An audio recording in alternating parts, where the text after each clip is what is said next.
What is Section 230 and why is it important? Before the internet, newspapers and televisions were the way we gathered information, and they had to be held responsible for what they published. Once the internet came around, social websites popped up and everyone was invited to contribute their opinions and thoughts. Those websites were first considered publishers, like a newspaper, and had to moderate the content that their users contributed until they just couldn't keep up anymore. Lawsuits were filed for things that were said, and judgments were made against the service providers who were trying their best to moderate this content but weren't succeeding. So our government had to step up and figure out a way to address this new problem.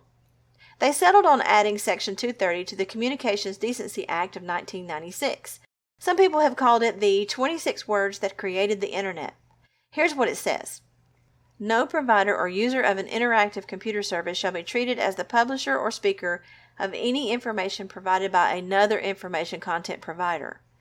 This helps to protect website owners from being taken to court because their website displayed what a visitor or member uploaded to their website, such as a picture, or what they said in their comments or posts.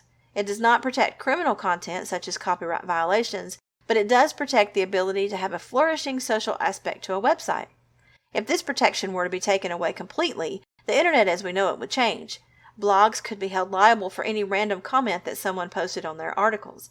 Companies that provide a service where a user can upload items to be displayed publicly, chat systems, message boards, social media, etc., could be held liable for whatever their users decided to send over their system. As we all know, not all users will adhere to the rules, and there are hundreds of millions of internet users. How would a service provider even know what was being sent until it was too late? If we didn't have this legislation in place, you would no longer be able to comment on an article you liked unless the website owner was willing to moderate all comments. Some have time, some don't. I can't imagine any kind of free social media would be able to exist anymore, so you would not be able to easily share pictures or comments or stories online unless you have and maintain your own website. Even if you did share on your own website, you might or might not want to be responsible for your visitors' actions, so the social aspect of the internet would be cut back drastically.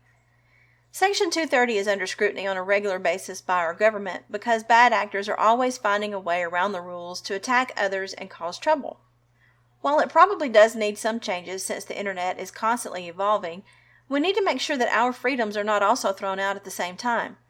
Please keep an eye out for announcements, changes, or votes on the Section 230 and make sure that your local representatives are representing you. Thanks for listening. Please visit iljmail.com for more articles and information on privacy. Tell us what you think in the comments.